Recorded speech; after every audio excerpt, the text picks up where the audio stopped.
생각으로 판단하는 자가 되는 것이 아니냐. 아멘. 우리 성도의 교제 나누도록 하겠습니다. 옆에 계신 성도님들께 사랑합니다, 축복합니다. 우리 인사하겠습니다. 사랑합니다, 축복합니다. 사랑합니다, 축복합니다. 이 시간 수요 기도에 나오신 모든 성도님들의 마음 가운데 하나님의 은혜가 풍성히 임하는 귀한 은혜의 시간 되길 진심으로 기도합니다. 지난 주일날 이제 예배를 드리고 난 이후에 한 주일학교 학생에게 제가 이러한 질문을 받게 되었습니다. 학교에서 배아복제에 대한 찬반 토론을 했는데요, 기독교는 배아복제를 반대하잖아요. 그렇다면 만약에 배아복제를 통해서 태어난 아이가 예수님을 믿는다면 그 아이는 천국에 갈 수 있어요? 아니면 지옥에 갑니까? 저는 이 질문을 듣자마자, 이 배아복제라는 단어를 듣자마자 등줄기가 서늘해지는 것을 느끼면서 이 질문에 대해서 제가 어떻게 대답할 수 있을까 너무나도 고민했던 기억이 납니다. 최대한 여유로운 척을 하면서 재빠르게 머리를 굴려서 최선을 다해서 이 질문에 대답을 했는데요, 다행히 만족스러운 얼굴로 고개를 끄덕이며 돌아가는 그 아이를 바라보며 하나님께 감사의 기도를 드렸던 기억이 있습니다. 또 한편으로는 이 친구가 정말로 고민해야 할 것들을 차근차근 고민하면서 자신의 신앙을 쌓아가고 있다는 사실에 하나님 앞에 감사한 마음도 들었던 것이죠. 사실 이 세상 안에는 이렇듯 다양한 찬반의 목소리들이 드러나는 다양한 문제들이 우리의 삶 가운데 깊숙하게 박혀 있습니다. 그리고 이 찬반의 목소리가 등장하는 곳에 항상 함께 따라가 다니는 것이 있다면 바로 차별에 관한 이야기일 것입니다. 학생을 교육하기 위하여 선생님은 어디까지의 권리를 가져야 하는가? 이 이야기는 결국 차별의 이야기로 골이 깊어졌고 학생의 인권을 위한 세상의 노력이 있었습니다. 그리고 지금은 어떻습니까? 지금은 반대로 선생님의 인권은 어디에 갔는가? 이 문제에 대한 부작용들 속에서 살아가고 있는 현실을 보게 되는 것이죠. 이렇듯 세상의 다양한 문제들은 마치 시소 게임을 하듯이 무언가 높아질 때 반대편은 낮아지는 것처럼 계속 높아지고 낮아지는 것을 반복하고 있습니다. 그리고 이러한 가치관의 변화는 세상을 날마다 변하게 하는 것이죠. 그리고 또한 그 안에 살아가는 사람들 또한 매번 바뀌는 그 가치의 변화 속에 허둥지둥 발맞추어 살아가고 있는 모습들을 바라보게 됩니다. 마치 이리저리 불어오는 파도 위에 떠 있는 배처럼 그렇게 살아가고 있는 것이죠. 오늘 이러한 현실 앞에서 살아가고 있는 우리에게 이러한 질문 앞에 서게 되는 것 같습니다. 세상 속에 그리스도인으로 살아가는 우리는 다른 세상 사람들과 어떤 면이 다른가? 분명히 다른 점이 있는가? 만약에 다른 점이 있다면 그 다른 점은 바로 무엇인가? 이 질문에 대한 고민들이 우리에게 있어야 하는 것이죠. 드넓은 바다 한가운데 서 있는 배가 한 곳에 머무르기 위해서 필요한 것은 바로 닻이라는 기준입니다. 깊은 바다 속에 들어가 이리저리 흔드는 파도를 이겨낼 수 있는 힘을 가진 닻이 필요한 것이죠. 그리고 세상 속 교회로 살아가는 우리들에게 있어 그 닻은 바로 예수 그리스도가 되시는 줄 믿습니다. 오늘 우리에게 주어진 그 성경의 말씀을 통하여서 모호한 기준으로 가득한 이 세상 가운데 예수 그리스도로 살아간다는 것이 무엇인가, 그 이야기를 나누는 은혜의 시간이 되길 진심으로 소망합니다. 이제 야고보가 전하는 그 하나님의 말씀 속으로 함께 들어가 보도록 하겠습니다. 저희가 이제 5번째 시간인데요, 야고보서를 계속 함께 나누면서 우리는 야고보가 말하는 그 구원의 사건에 대해서 함께 계속해서 나눴습니다. 그가 말하고자 하는 구원은 하나님께서 그의 백성을 진리의 말씀으로 낳으셨고, 그렇게 영적인 생명을 받고 태어난 새 언약의 백성들에게 하나님의 말씀이 심겨져 있다는 것을 우리가 4주 동안 이야기를 계속 해왔던 것이죠. 그래서 그리스도인의 삶은 새롭게 태어남으로 우리 안에 심겨진 영적인 본질, 그 하나님의 말씀과 그 가르침을 받아들이는 삶을 살아가야 한다는 것을 야고보는 야고보서 1장의 말씀을 통해서 우리에게 전달하고 있는 것입니다. 그리고 이러한 그리스도인의 삶에 대해서 가장 첫 번째로 이야기하고 있는 것이 바로 오늘 차별에 대한 이야기를 하고 있는 것이죠. 우리 함께 야고보서 2장 1절의 말씀 함께 읽어보도록 하겠습니다. 시작.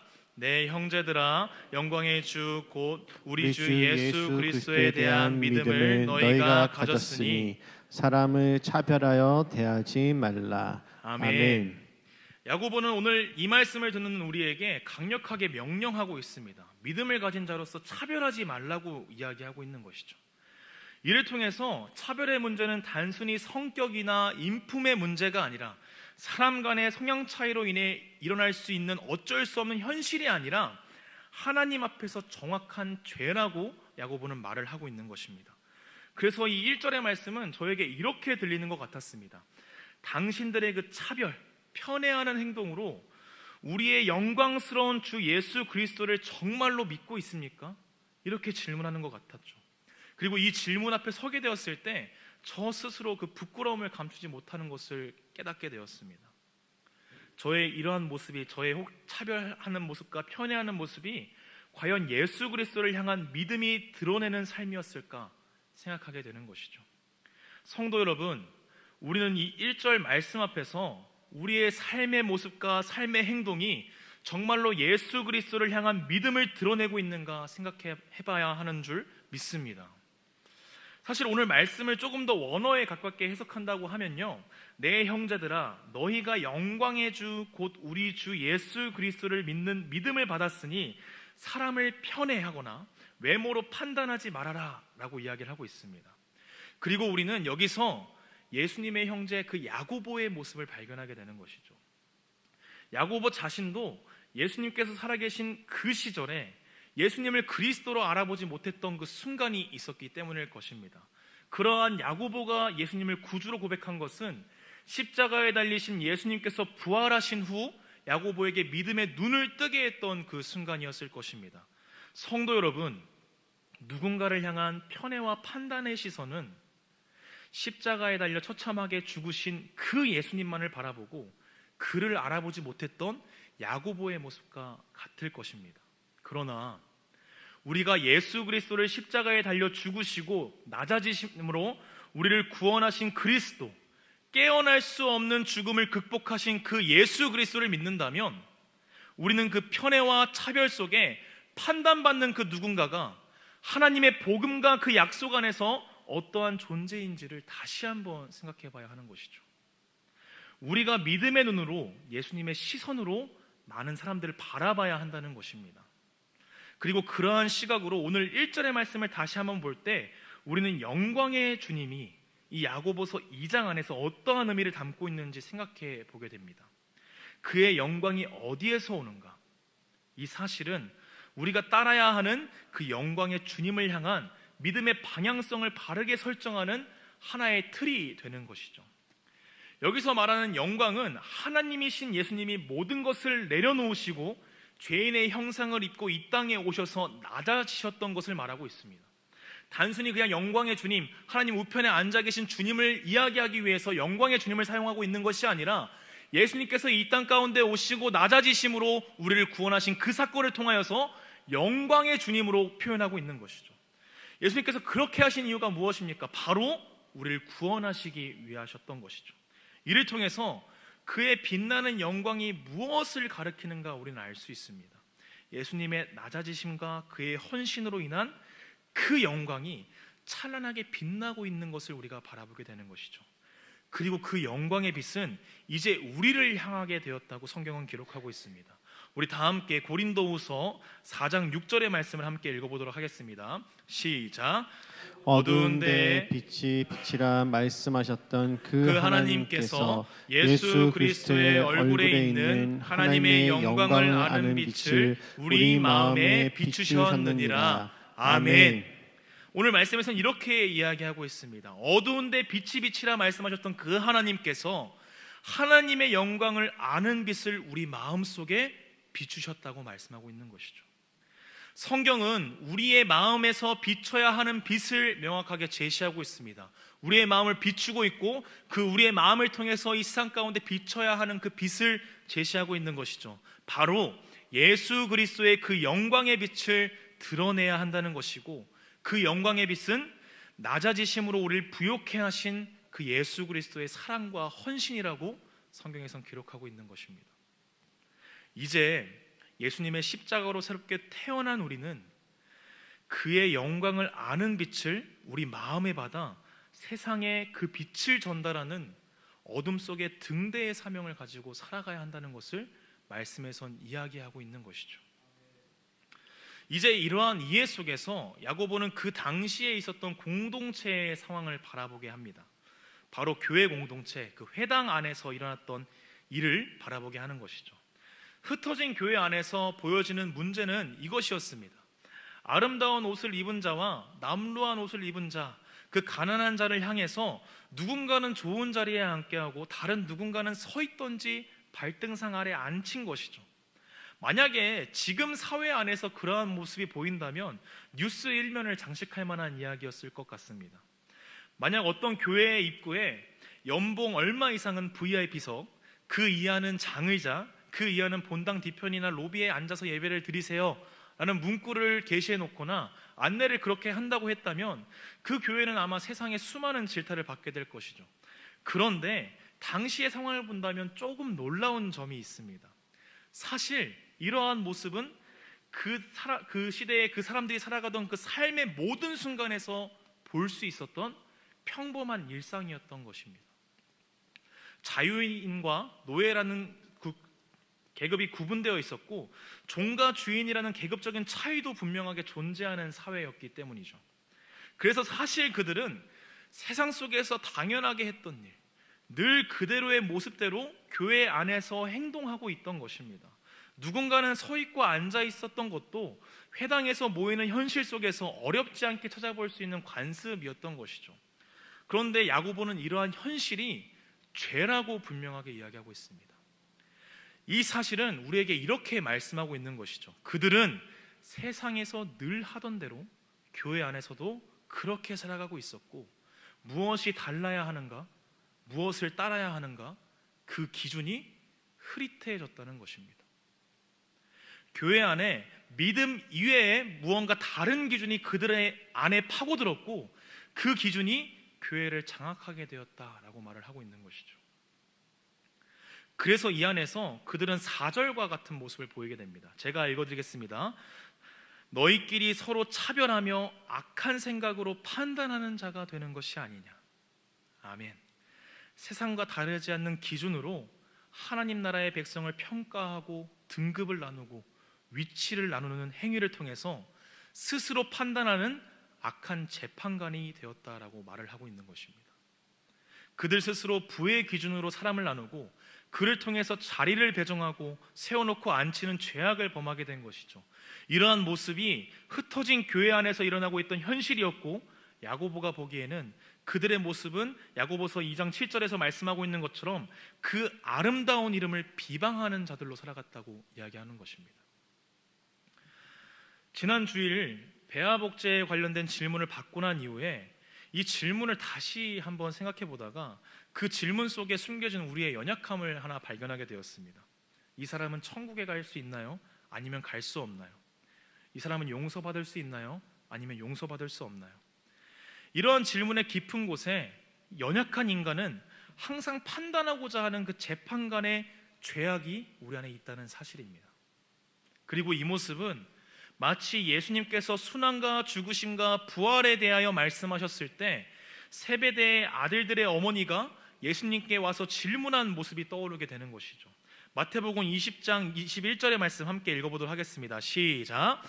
예수께서 이르시되 무엇을 원하느냐 이르되 나의 이 두 아들을 주의 나라에서 하나는 주의 우편에 하나는 주의 좌편에 앉게 명하소서. 아멘. 두 제자의 어머니에게는 예수님의 고난과 십자가와 부활은 아무런 의미가 없던 것입니다. 그녀에게 결국 중요했던 것은 단 한 가지였던 것이죠. 그래서 결국 내 아들들이 어떠한 결과를 받아들이게 되는 것입니까? 이것에 대한 문제였던 것입니다. 우리도 이 어머니와 별반 다르지 않는 모습을 가지고 있는 것을 우리는 발견하게 됩니다. 그래서 저 성도는 나보다 신앙이 좋은 거야, 좋지 않은 거야? 저 성도의 행동은 하나님께서 보시기에 옳은 거야, 옳지 않은 거야? 저러한 일처리는 하나님께서 기뻐하시지 않을 거야. 그 안에 알게 모르게 편애하게 되고 차별의 모습을 드러내며 서로를 향한 날선 말들로 살아갈 때가 있는 것이죠. 나에게 없는 것을 발견하기도 하고 반대로 나에게 있는 것을 드러내기도 하면서 매 순간 판단하는 그 재판관의 자리에서 내려가지 못하는 것이 바로 우리의 연약한 죄성이라는 것입니다. 사랑하는 수원북부교회 성도 여러분, 우리의 발걸음이 하나님의 발걸음보다 빨라지는 일이 없길 진심으로 기도합니다. 또한 우리의 판단이 하나님의 뜻인 것처럼 살아가지 않길 진심으로 기도합니다. 야고보가 말하고 있는 예수 그리스도의 복음과 그 영광의 빛은 이 세상의 부패한 근본 질서와 원리를 뒤집는 힘을 가지고 있습니다. 그래서 하나님께서는 세상에서 천대받고 가난하고 차별받는 자를 선택하신 것이죠. 그리고 예수 그리스도도 세상에서 가장 비천하고 낮은 자리로 우리에게 오신 것입니다. 그런데 우리는 이것을 통해서 잘못된 판단을 내리기도 합니다. 이것은 가난하고 천대받는 자들이 다른 사람들보다 낫다는 것을 증거하는 것이 아닙니다. 세상의 원리와 기준과는 전혀 다른 하나님의 나라의 주권과 통치를 증거하고자 하는 것이죠. 세상처럼 판단하고 버리고 외면하고 짓밟히는 그들을 하나님의 주권과 하나님의 은혜로 의롭다 여겨주시고 장차 올 그 하나님의 나라의 상속자로 살아가게 하는 것은 세상을 뒤엎어 가난한 자가 부한 자를 지배하는 세상을 만들고자 하는 것이 아니라 세상의 원리로는 설명될 수 없는 그 하나님의 나라와 그의 통치에 살아있는 증거로 그들을 사용하신 것입니다. 우리가 생각해야 할 기준은 오직 예수 그리스도뿐이라는 것입니다. 부함과 가난함으로 나뉜 기준이 아닌 눈에 보여지는 헌신과 보이지 않는 믿음으로 나뉜 신앙에 대한 평가가 아닌 세상에 보기에 부족한 실력과 성격으로 판단하는 것이 아닌 오직 예수 그리스도의 영광의 빛, 그의 낮아지심과 헌신을 기억하며 그의 부활하심을 통해 나타나는 그 놀라운 영광의 빛이 우리의 삶 가운데 드러나기를 기도해야 하는 것이죠. 우리는 그러한 예수 그리스도를 드러내는 교회의 공동체라는 사실을 잊지 마시길 진심으로 기도합니다. 성도 여러분, 교회가 세상 속에 존재하는 이유는 하나님과 하나님의 나라를 보여주기 위한 것입니다. 또한 우리의 삶의 목적은 죽은 후에 천국 가는 삶이 아니라 매 순간 하나님을 닮은 형상을 회복하는 것인 줄 믿습니다.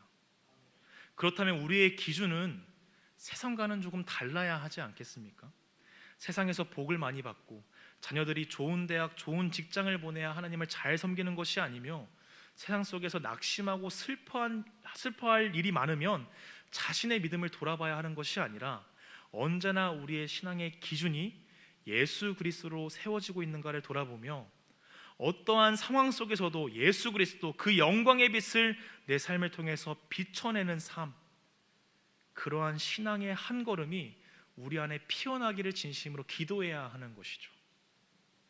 파도 많은 세상 가운데 진리의 닻을 내리고 세상 가운데 표류하는 삶이 아닌 참된 목적지를 향해 한 걸음 한 걸음씩 걸어가는 그 발걸음을 통하여서 부패하며 기준이 모호해져 옳고 그름을 잊어가는 이 시대 가운데 참된 기준이신 그 예수 그리스도를 증거하는 우리 수원북부교회의 모든 성도님들 되시길 진심으로 기도합니다.